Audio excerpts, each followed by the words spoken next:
Hi, and welcome again to another edition of Market Analysis for today, April 21st, 2023. I'm Giovanni Betancourt, analyst, trader, and operator with Vantage Markets.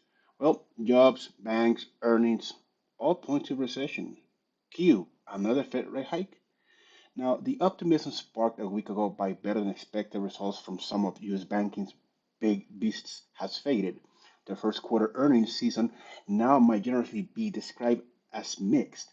If news on corporate profits can't push the S&P 500 through the top of its 5-month range between 3,800 to 4,200, then bulls may soon start to refocusing on market economic factors for support, specifically a boost to sentiment from a belief the Federal Reserve is finished raising interest rates and will start cutting soon.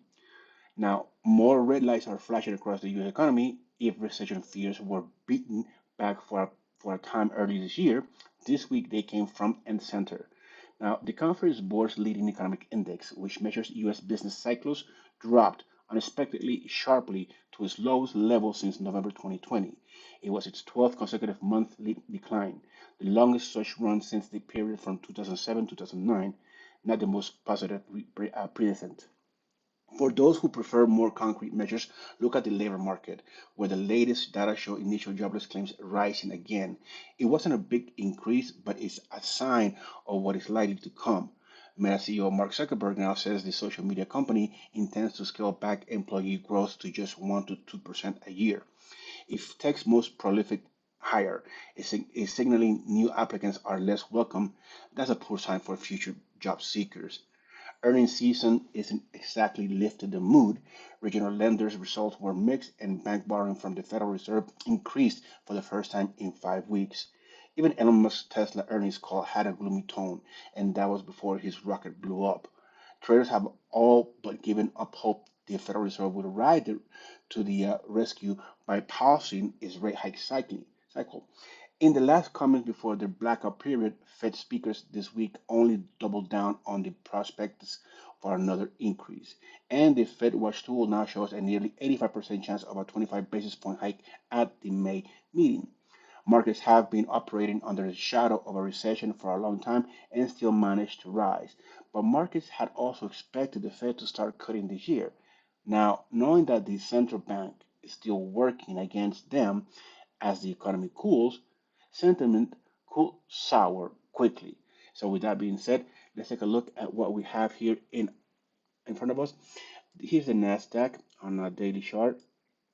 We have obviously opened up with a big, a pronounced gap down. It has been closed, so the sentiment or the momentum to the downside will continue. 13,000. It has where we found some support today, but that will quickly be faded out as we come towards it.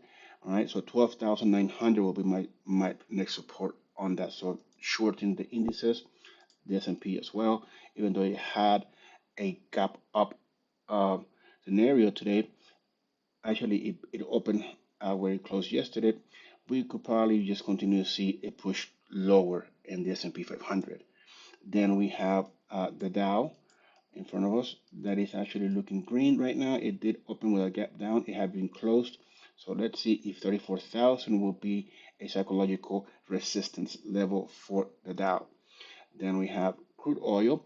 Crude oil has opened with a gap up, almost right in, no, not, really not in the middle of yesterday's range, but we could add the high of 79, the low of 77, and the close of 77.17, and come up and divide that by 3 and come up with uh, the average price, which it'll be right around 77.74. So which is basically a bit higher where we are right now. So that will be acting as your pivot point for today. Markets could probably fluctuate a bit higher from that, a bit lower from that, but I think it's gonna stay within range, within yesterday's range. But Nat Gas is a different tone after days of being just really just choppy. It merely made a movement to the upside. It did a correction, All right, pull back, and now it's looking to come back and move higher. This is because there's a lot of demand being building up right now in Nat Gas in the United States. So we could probably see a nice run to the upside in Nat Gas shortly or sometime later this year. So have Nat Gas in your radars for to be long Nat Gas. Then we have here gold that is looking to really stay north of 1980 and come back to that 2000. So that range, 1980, $2020 range, is where probably gold will be sitting at. I'll be out of gold for now, unless the dollar index shows me that it's losing, is receiving pressure. Then we have silver. Silver is actually also, it had opened with a gap down. It has been closed. So let's see if we can revisit yesterday's high and fluctuate above that and revisit the $26 marker. Okay, the RSI is almost just, right in the borderline of the overbought territory. Then we have copper. Copper is also looking to stay up north of $4. It did open with a gap down. It hasn't been closed. And so that could probably tell me that there's a lot of pressure selling copper. So we could probably expect copper to trade lower to our 3.90 support level. RSI is far away from being oversold. Then we have Bitcoin that, you know, it had just made boom, just a movement to the downside. 28,000 happens to be seems to be the support for it. It's staying shy of it. Let's see if it'll stay around that area. I'm out of Bitcoin. I really don't trade Bitcoin anyhow. Then we have Euro. The Euro is looking to come above 110.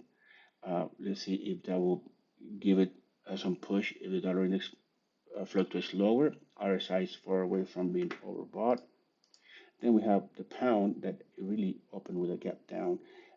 It kind of closed it, but let's see if it'll come back north to a resistance point, and that will be helped if we see the dollar index continue to push lower, okay, towards the 101 marker. Let's see if that will happen. That will be the case. If that happens, then obviously we'll be seeing the movement to the upside on crude oil, on the equities, on gold, on metals, and the currencies. All right, that's it for me today. Have a fantastic weekend. I'll see you on Monday.